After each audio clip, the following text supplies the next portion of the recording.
नमस्कार दोस्तों, सर्वे भवन्तु सुखिनः के आज के एपिसोड में मैं आपका हार्दिक स्वागत करता हूं। दोस्तों, हम सब अपने जीवन में परिस्थितियों और भाग्य के गुलाम बन जाते हैं। हाल ही में मैं अपने मित्रों से मिला। जब उनसे बात करता हूं तो पाता हूं कि जब उनकी बेटी के बारे में, बेटे के बारे में पूछूं तो वो बताते हैं कि हाँ, वो सेटल कर रहे हैं, अभी उनकी शादी नहीं हुई है। पहले वो इंजीनियरिंग कर रहे थे, फिर MBA कर रहे थे, फिर उन्होंने कहा कि 2 साल नौकरी कर लेने दीजिए, फिर किसी ने कहा कि अभी विदेश जाने की सोच रहे हैं। समय निकलता जाता है तो वो बोलते हैं कि जब भाग्य में होगा तो हो जाएगा। मुझे एक पुरातन कहानी याद आ गई। गांव का एक युवा कुछ भी नहीं करता था। एक दिन कोई सन्यासी वहाँ पहुँचे तो माँ ने कहा कि मेरा बेटा कुछ नहीं करता है, भाग्य उसका साथ नहीं देता है। सन्यासी ने कहा, मैं उसके भाग्य को जागृत कर देता हूँ।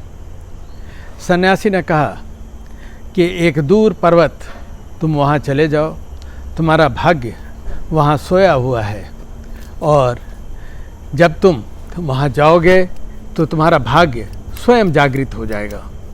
वह युवा निकल पड़ा। रास्ते में एक जंगल मिला जहाँ उसे एक शेर का सामना करना पड़ा। शेर से उसने माफ़ी मांगी कि मैं अपने भाग्य को जागृत करने जा रहा हूँ, कृपया मुझे क्षमा कर दो, छोड़ दो। शेर ने कहा, बहुत अच्छी बात है, लेकिन जब भाग्य जागृत हो जाए तो उसे एक मेरे लिए भी प्रश्न करना और अनुरोध करना, क्योंकि मेरी भूख कभी मिटती नहीं। भाग्य से पूछना मैं उसके लिए क्या करूं।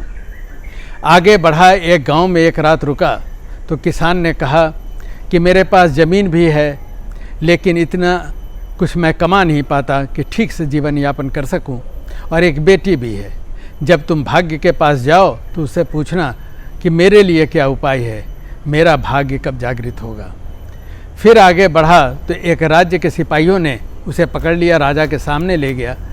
राजा को भी उसने यही बात कही कि मैं अपने भाग्य को जागृत करने जा रहा हूँ। तो राजा ने कहा कि ठीक है, तुम जाओ, अपने भाग्य से पूछना कि मेरे राज्य में शांति क्यों नहीं है। इन तीनों के बाद जब वह उस पहाड़ी पर पहुँचा तो भाग्य से उसका सामना हुआ और भाग्य जागृत हो गया। जब वह लौटने लगा तो उस राजा ने पूछा कि तुमने क्या प्रश्न किया। उसने कहा, हाँ। भाग्य ने कहा कि वो राजा नहीं, सच में एक रानी है, और उसके राज्य में तभी शांति आएगी जब वह विवाह कर ले। उसने कहा कि अगर ऐसा है तो तुम ही मुझसे विवाह कर लो। उस व्यक्ति ने कहा, नहीं नहीं, अभी तो मेरा भाग्य जागा है। आगे बढ़ा, किसान के पास गया तो किसान को उसने बताया कि तुम्हारे खेत में सोने के कलश गड़े हुए हैं, उन्हें निकाल लो, तुम अचानक बहुत अमीर हो जाओगे, बेटी की भी शादी कर लेना। उसने भी कहा, अगर ऐसा है तो तुम ही मेरी बेटी से शादी कर लो। उसने कहा, नहीं नहीं, अभी तो मेरे भाग्य जागृत हुए हैं। और वो आगे बढ़ा। जब शेर मिला, शेर ने कहा कि अब मेरे बारे में क्या कहा भाग्य ने। तो उसने कहा, भाग्य ने कहा है कि जब तुम किसी मूर्ख को मारोगे और खाओगे तभी तुम्हारी भूख मिटेगी। शेर ने कहा, तब तो अच्छा है, मैं तुम्हें ही खा लेता हूँ। उसने कहा, मुझे क्यों? शेर ने कहा कि तुम इतने बड़े मूर्ख हो कि किसी राज्य के राजा बन जाते, किसी अमीर किसान के दामाद बन जाते, तुमने वो सब छोड़ दिया, तो मैं तुम्हारा भक्षण करूँगा। दूसरी बात, महाभारत के समय में एक बार भगवान श्री कृष्ण एक नदी के किनारे बैठे थे। जब अर्जुन उनके पास आए और अर्जुन ने कहा, वासुदेव क्या कर रहे हैं आप? उस पार जाना चाहता हूँ। उसने कहा, इसमें क्या कठिनाई है, आप चले जाएं, मैं नौका भिजवा देता हूँ। भगवान श्री कृष्ण ने कहा, नहीं नहीं, मैं इंतज़ार कर रहा हूँ कि जब पानी नदी का सूख जाएगा तो मैं उस पार चला जाऊँगा। अर्जुन ने कहा, नदी का पानी भी कभी सूखेगा?